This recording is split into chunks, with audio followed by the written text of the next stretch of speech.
For years, people with disabilities have been promised that autonomous vehicles are right around the corner. Self-driving cars will open up new possibilities for people with vision, hearing, and mobility impairments. Help was on the way, but Haben Girma is tired of waiting. People with disabilities stand to benefit the most from self-driving cars, but developers are not making accessibility enough of a priority, said the author and deafblind disability justice lawyer. Waiting until a product is finished to start thinking about accessibility is like completing construction of a skyscraper and then tearing part of it down to install an elevator. People with disabilities stand to benefit the most from self-driving cars, but developers are not making accessibility enough of a priority. Over 25 million Americans have disabilities that make traveling outside the home difficult. Historically, car companies have provided little relief producing vehicles that are either inaccessible or cost thousands of dollars to retrofit for a driver with disabilities. Autonomous vehicles, AVs, present a tantalizing solution to millions of frustrated people.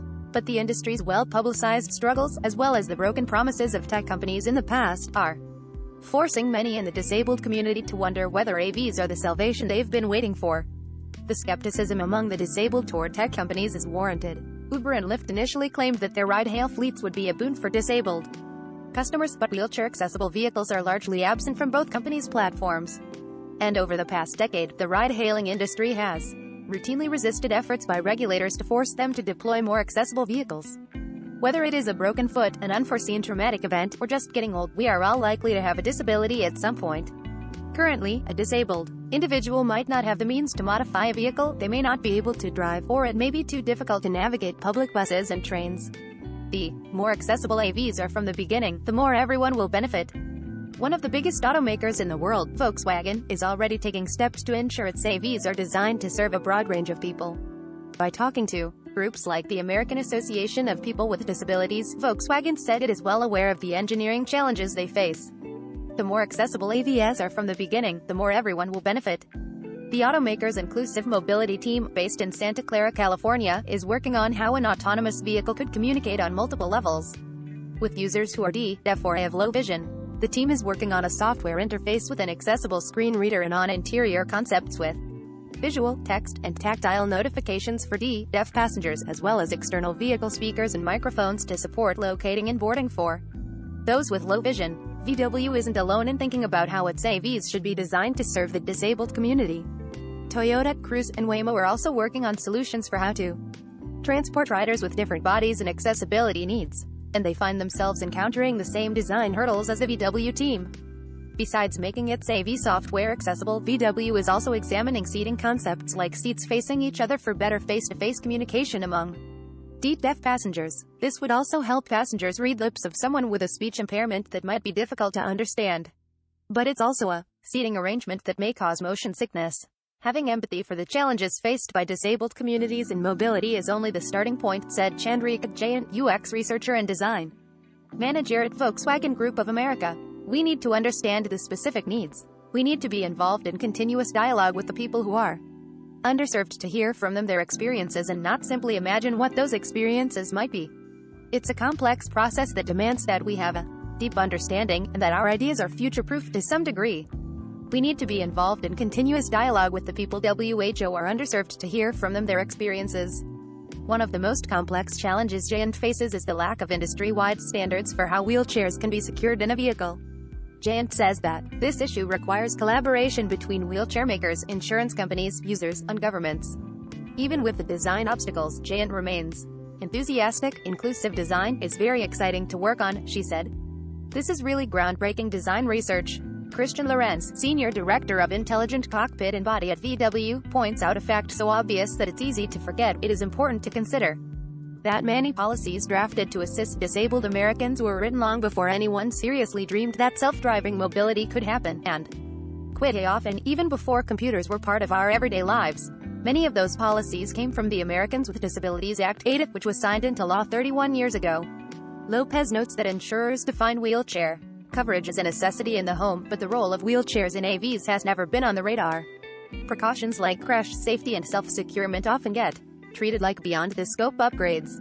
Volkswagen isn't the only automaker with a team working on AV accessibility. We Will Ride, a coalition of advocates dedicated to ensuring a future with Accessible AVs released its annual scorecard in July on the companies doing the best job of making their AVs disability-friendly. Toyota, long a leader among automakers in robotics and technology, got high marks from the group. This includes the creation of a fifth R, solely for AV accessibility, a $1 million contract from the U.S. Department of Transportation to help study the impact of AVs on people with disabilities, and a slew of disability-focused programs. Jade Hill, Toyota's program manager of crash avoidance and advanced technologies, is an important voice in Toyota's inclusivity push. The company has partnered with May Mobility out of Ann Arbor, Michigan, to launch an accessible AV shuttle in Indianapolis. May Mobility also has accessible shuttle services in Grand Rapids, Michigan, Arlington, Texas, and Hiroshima, Japan. Toyota pulled its AVS from the Tokyo Paralympics after hitting a visually impaired athlete. But Toyota still has work to do to ensure its AVs are safe for riders as well as pedestrians. The company recently pulled its C-Pallet AVs from the Tokyo Paralympics after hitting a visually impaired athlete. A day later, it reinstated the vehicles, saying that the accident occurred due to human error. Cruise, which is a majority-owned subsidiary of General Motors, highlighted accessibility in its most recent investor call and offered renderings as proof. Cruise has also hired a full-time accessibility program manager who can boast that part of their fleet offers driverless rides to disabled individuals around San Francisco. Cruise built its AV, the Origin, with modularity in mind. From the low floor and high roof to the double wide doors and removable seats, Cruise views the Origin as a blank canvas that it can modify with customer feedback. The Origin is scheduled for release in 2023 alongside an accessible variant. But the Origin is still years away from service, and Cruise is facing challenges around its lack of accessibility right now. The company was recently accused by the San Francisco Municipal Transportation Authority and several other government agencies of failing to offer service in low-income and minority areas or accommodate people using wheelchairs. The company defended itself by arguing that it was following the law. Zoox, a California-based company recently acquired by Amazon, has engaged with major disability advocacy groups. Zoox has Braille on its vehicle's internal emergency button, innovative uses of light and sound to communicate with riders and road users, and large visual displays inside the vehicle. AV operators aren't only thinking about the people who use their vehicles. A major concern among disabled people is getting hit by a car, and people like Anne-Marie Lewis, AV safety regulatory lead at Argo, are making sure those accidents never happen. Argo, which is backed by Ford and VW, believes that geographical diversity will prepare its technology for complex scenarios. The company's 3D maps are so detailed that Argo not only knows the locations of avenues but also where crosswalks are, abandoned signs, and even local regulations and the differences in pedestrian behavior depending on the city. And the maps will continue to stay current and detailed the more its software is used. One of the problems faced by disabled people is an AI that identifies different body types and shapes. Argo has answers for that too. This diverse learning includes training our perception system with a wide array of people and their movement, including those using wheelchairs, so that we're able to identify, classify, track, and predict their behavior, a spokesperson told The Verge. If the self-driving system observes a three-headed monster on Halloween, for example, it may not know what it is, but the perception system can still report that it sees an unknown object at a particular position and moving at a particular speed in a particular direction. One of the problems faced by disabled people is an AI that identifies different body types and shapes. Waymo released a video nearly a decade ago of one of its cars ferrying a man that lost 95% of his sight. The company followed that up with a 2015 video of the same man by himself in a Waymo AV, before many inclusive teams even started. The company's ride-hailing service has conducted driverless rides since October 2020 in Phoenix, Arizona, including those with different accessibility needs. However, the company does not keep track of how many disabled riders it has served. With all that feedback, as well as help from Google's accessibility team, Waymo has created an app that follows WCAG Web Content Accessibility Guidelines, supporting screen readers and high-contrast modes. The app can minimize your walking time to your ride, remotely honk the vehicle's horn for low vision riders, and there is an option to choose what side of the street you get picked up on for those with mobility issues. While in the car, low-vision riders can listen to detailed audio of key events on their trip. And through the DOTS Inclusive Design Challenge, Waymo plans to integrate more inclusive features to its app, like haptic cues to navigate to your ride, headlight flashes to locate a vehicle, and more. Waymo plans to integrate more inclusive features to its app. In late August, Waymo opened its ride-sharing service to trusted testers in San Francisco. Compared to the flat, open, and dry terrain of Arizona, the rides through the hilly, foggy, claustrophobic streets of San Francisco are sure to test the limits of Waymo's technology. Waymo specifically stated that the Trusted Tester Program is a research-focused effort with an aim to gather information related to accessibility. Those observations have caveats, though, because Waymo's fleet consists of Jaguar I-Paces which are not wheelchair accessible.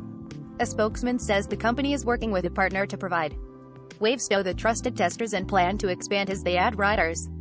A 2017 report from the Retterman Family Foundation, an institution focusing on disability issues, conclude that autonomous cars could open up job opportunities for 2 million disabled people. The report also insisted that $19 billion would be saved on healthcare costs because disabled people would have dependable access to medical care. Rory Cooper, a Paralympian in 1988 who has written 3 books and has 25 patents to his name, is the director of the University of Pittsburgh's Human Engineering and Research Lab and is renowned in the disability community. Right now, he is an advisor for autonomous vehicle company Merlin Mobility and is also leading a study by the University Transportation Center to advise and learn from various AV companies. For those reasons, Cooper doesn't share the impatience expressed by disability rights lawyer Haben Girma and others in the disabled community. He thinks the future for disabled people looks brighter with more autonomous technology on the horizon. There is still much to be learned and to be done, he said, but at least the process seems to have started to move in an inclusive and accessible direction, which is extremely important as transportation is both life-sustaining and enabling for people with disabilities.